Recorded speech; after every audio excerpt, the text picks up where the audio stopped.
শ্রীলঙ্কায় প্রথমবার সিরিজ জিতল বাংলাদেশ। কলম্বোয় তৃতীয় টি-20তে লঙ্কানদের হারিয়েছে 8 উইকেটে। মাহেদির দুর্দান্ত বোলিংয়ে 132 রানে আটকে যায় স্বাগতিকরা। জবাবে তানজিদের 50 ও লিটনের অবদানে সহজ জয় টাইগারদের। 11 রানে 4 উইকেট নিয়ে ম্যাচ সেরা মাহেদি।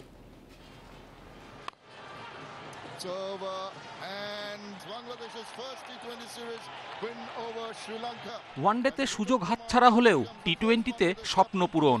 শ্রীলঙ্কায় প্রথমবার সিরিজ জয় লিটনের নেতৃত্বে। কলম্বোয় টাইগারদের উৎসব। সিরিজ নির্ধারণী ম্যাচেও টস হার লিটনের। আগে বোলিং পাওয়া হয় আশীর্বাদ। বাজে শুরুর পর শরীফুলের কামব্যাক প্রথম ওভারের শেষ বলে। বিপজ্জনক মেন্ডিসের বিদায়ে বড় স্বস্তি। একাদশে ফিরে স্পটলাইটে শেখ মাহেদি। কুশাল পেরেরা টার্নে পরাস্ত। 3.5 বছর পর টি-20র প্রত্যাবর্তনে ম্লান চান্দিমাল। মাহেদির তৃতীয় শিকার আসালাঙ্কা। 49 রানে 4 উইকেট পড়ে লঙ্কানদের। নিশাঙ্কাকে 50 করতে দেননি মাহেদি। তার 4 ওভারে 17 ডট, 11 রান দিয়ে 4 উইকেট। ক্যারিয়ার সেরা বোলিং মাহেদির। কাউন্টার অ্যাটাকে কামিন্দুর 21 রান, তাকে থামিয়ে তানজিমের স্বস্তি। শরীফুলের শেষ ওভারে 22 রান, 2 ছক্কা 2 চার সানাকার। তার অপরাজিত 35 রানে শ্রীলঙ্কার বোর্ডে 132। 4 ওভারে 50 রান খরচ শরীফুলের। ছোট টার্গেটে ধসের সংখ্যা শুরুতে। প্রথম বলে পারভেজ ইমন আউট। রিভিউ নিয়ে বেঁচে যান লিটন দাস, না হলে বিপদে পড়ত বাংলাদেশ। তানজিদ লিটন মিলে এগিয়ে নেন দলকে। দুজনের 74 রানের জুটি। 2 চার 1 ছক্কায় লিটনের 32 রান।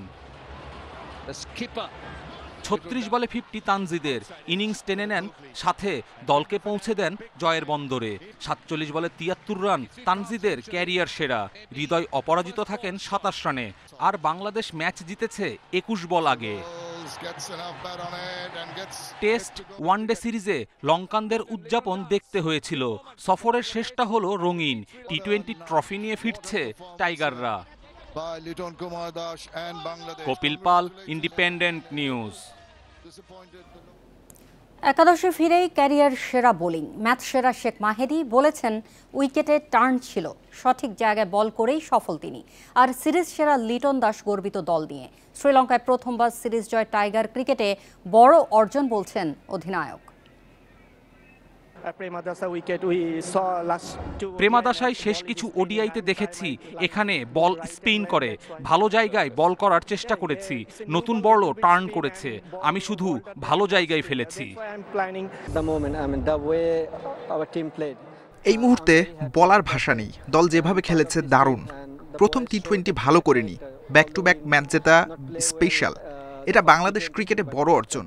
এখানে প্রথমবার সিরিজ জিতলাম, এটা সবাইকে উজ্জীবিত রাখবে।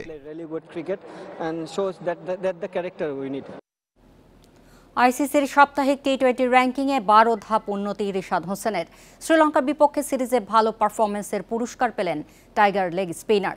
ক্যারিয়ার সেরা 17তম অবস্থানে উঠে এলেন রিশাদ। এর আগে গেল বছর উইন্ডিজ সফর শেষেও একবার 17তম স্থানে ছিলেন। শ্রীলঙ্কার বিপক্ষে চলতি টি-20 সিরিজের প্রথম ম্যাচে 1 উইকেট ও দ্বিতীয় ম্যাচে 3 উইকেট নেন রিশাদ। দ্বিতীয় টি-20তে 76 রানের ইনিংস খেলা লিটন দাস ব্যাটার তালিকায় 7 ধাপ এগিয়ে এসেছেন 45 নম্বরে। পারভেজ হোসেন ইমন 12 ধাপ এগিয়ে 85 নম্বরে উঠেছেন। টি-20 অলরাউন্ডার র্যাঙ্কিংয়ে 21 ধাপ এগিয়ে 39 নম্বরে মেহেদি মিরাজ।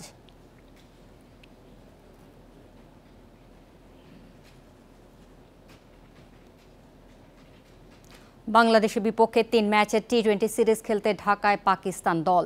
বিমানবন্দরে ফুল দিয়ে পাকিস্তানের ক্রিকেটারদের বরণ করে নেওয়া হয়। সেখানে আনুষ্ঠানিকতা শেষ করে টিম হোটেল সোনারগাঁওয়ের উদ্দেশ্যে রওনা হন সালমান আগারা। আজ ও কাল বিশ্রামে থাকবে পাকিস্তান। শুক্রবার থেকে মিরপুরে অনুশীলন শুরু করবে তারা। বাংলাদেশ পাকিস্তান সিরিজ শুরু হবে 20 জুলাই। বাকি 2 ম্যাচ হবে 22 ও 24 জুলাই। সবগুলো ম্যাচই হবে মিরপুরে। এর আগে মে জুনে পাকিস্তানের মাটিতে 3 ম্যাচের টি-20 খেলে হোয়াইট ওয়াশ হয়েছিল টাইগাররা।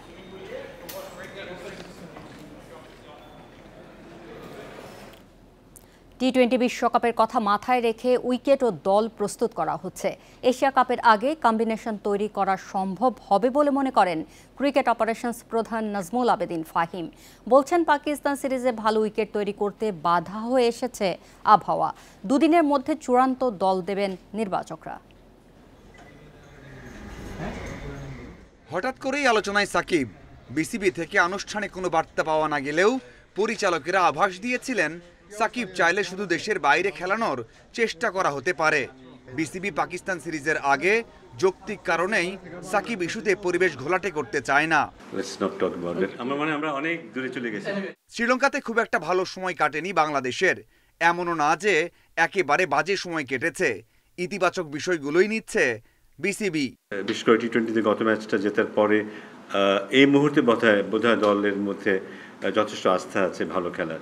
সো তবে একটা জিনিস কি, আমরা এই পুরো সিরিজে স্বাভাবিকভাবেই আমাদের যে স্যাটিসফ্যাকশনের যে ব্যাপারটা সেটা বোধহয় হয়নি, but at the same time কিছু কিছু জায়গায় কিন্তু আমরা বেশ ভালো খেলেছি। বৃষ্টিতে মিরপুরের উইকেট নিয়ে খুব একটা কাজ করা যাচ্ছে না। সিরিজ শুরুর আগে 2 দিন অনুশীলন করবে পাকিস্তান, আর বাংলাদেশ লঙ্কা থেকে ফিরে সময় পাবে মাত্র 1 দিন। দল ঘোষণা হতে পারে ম্যাচ শুরুর 2 দিন আগে। আবহাওয়ার যে অবস্থা সেটাতে আমরা কতটুকু সক্ষম হব ভালো উইকেট বানাতে, কারণ প্রায় বেশিরভাগ সময় পিচ ঢেকে রাখতে হচ্ছে। সো পিচটাকে রোল করা, পিচটাতে পানি দেওয়া, রোদ খাওয়ানো, এইসব সেভাবে সম্ভব হচ্ছে না। তারপর চেষ্টা থাকবে ভালো উইকেট করা যতটুকু সম্ভব, এবং চাইব বেশি রান যেন হয়। সামনের বছরের বিশ্বকাপের জন্য এখন থেকেই সিরিয়াস বোর্ড। উইকেট ও তারকাদের সেভাবে প্রস্তুত করা হচ্ছে। মূল কন্ডিশন যেটা থাকবে ভারতে, আমরা জানি যে ভারতের উইকেটগুলোতে ওদের পক্ষে এটা এই সক্ষমতা ওদের আছে, ভালো উইকেট বানানোর, 200 রানের উইকেট বানানোর সক্ষমতা ওদের আছে, এবং সেরকম উইকেটই হয়তো আমাদের খেলতে হবে। এখানে আমাদের সেরকম চেষ্টা থাকবে। ভারত সিরিজ না হওয়ায় এ দলের ম্যাচ বাড়াতে চান কর্তারা। সম্ভব হলে আয়োজন করতে চান জাতীয় দলের series. Mazharul Islam, independent news.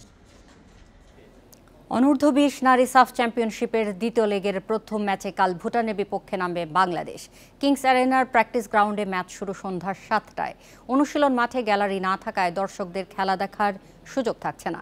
প্রথম রাউন্ডের শেষ ম্যাচে ভুটানকে 4-1 গোলে হারিয়ে আজ রিকভারি সেশন, জিম ও সুইমিংয়ে সময় কাটিয়েছে নারী দল। উইনিং কম্বিনেশন ধরে রেখে শিরোপায় চোখ কোচ পিটার বাটলারের। রাউন্ড রবিন লিগ পদ্ধতিতে এখন পর্যন্ত 3 ম্যাচে 9 পয়েন্ট নিয়ে টেবিলের শীর্ষে বাংলাদেশ। নেপাল ম্যাচে লাল কার্ড পাওয়া আক্রমণ ভাগের প্রধান শক্তি সাগরিকা ফিরছেন 1 ম্যাচ পর। লিগের প্রতিটি ম্যাচই গুরুত্বপূর্ণ বাংলাদেশের। 6 ম্যাচ শেষে শীর্ষ দল চ্যাম্পিয়ন হবে। ম্যাচ বাই ম্যাচ জিতে এগিয়ে যেতে চায় লাল সবুজ। 3 ম্যাচে 1 জয়ে টেবিলের 3-এ ভুটান। সামনের ম্যাচের জন্য আমরা অনেকটাই প্রস্তুত, কারণ বৃষ্টির মধ্যেও আমরা খেলছি, তারপরে মাঠ চেঞ্জ হয়েছে, ওখানেও আমরা ভালো খেলছি। সামনের ম্যাচ ইনশাল্লাহ আরও ভালো খেলবো আমরা। কোচ আমাদের সাথে বসে কথা বলবে, গত ম্যাচে যে ভুলগুলো ছিল ওগুলো ধরাই দিবে। সামনের ম্যাচে আমরা কি করব সেগুলো আমাদেরকে দেখাবে। এএফসির অর্থায়নে বাফুফে ভবনের সংস্কার হতে যাচ্ছে। যুক্ত করা হবে আধুনিক সব সুযোগ সুবিধা। ইসি মেম্বারদের জন্য নির্ধারিত আসন ব্যবস্থা, সংবাদকর্মীদের জন্য আলাদা রুম এবং আধুনিক কনফারেন্স রুম থাকবে। বাফুফে ভবন থেকে স্থানান্তর করা হতে পারে নারী ফুটবলারদের আবাসিক ক্যাম্পও। আমাদের গেট থেকে শুরু করে এই সামনের গেট, পিছনের গেট, তারপরে এই ফ্লোর, তারপর আমাদের এই ফিল্ড, তারপর আপনাদের মিডিয়া রুম, আমাদের কনফারেন্স রুম, আমাদের মেয়েদের যে থাকার রুম, তারপর আমাদের দোতলার যে কনফারেন্স রুম, আমাদের স্টাফদের রুম, টোটালি একটা চেঞ্জ আনার জন্য চেষ্টা করা হচ্ছে। অবশেষে বহুল প্রতীক্ষিত শুটিং স্পোর্ট ফেডারেশনের অ্যাডহক কমিটি ঘোষণা করেছে জাতীয় ক্রীড়া পরিষদ। সার্চ কমিটি সুপারিশ করার কয়েক মাস পর যাচাই বাছাই করে 19 সদস্যের কমিটি দেয়া হলো। সভাপতি করা হয়েছে যুব ক্রীড়া মন্ত্রণালয়ের সাবেক সচিব ও বর্তমানে স্থানীয় সরকার মন্ত্রণালয়ের সচিব রেজাউল মাকসুদ জাহিদিকে, 2 সহসভাপতি রোমো রৌফ চৌধুরী ও আব্দুস সালাম খান। সাধারণ সম্পাদক করা হয়েছে ক্রীড়া সংগঠক বেগম আলেয়া ফেরদৌসকে, যার বয়স প্রায় 80-র কাছাকাছি। জুডোর পর শুটিংয়ে সাধারণ সম্পাদক পদে নারী সংগঠক দেয়া হলো। সাবেক শুটার GM হায়দারকে করা হয়েছে যুগ্ম সম্পাদক। সদস্যদের মধ্যে সাবেক শুটার ও শুটিং সংশ্লিষ্ট সংগঠকরা রয়েছেন। এই ছিল আজকের যত খেলা। ইন্ডিপেন্ডেন্ট টেলিভিশনের সব খবর বিস্তারিত জানতে চোখ রাখুন ফেসবুক, ইউটিউব ও এক্সে। আমন্ত্রণ পরের আয়োজনে।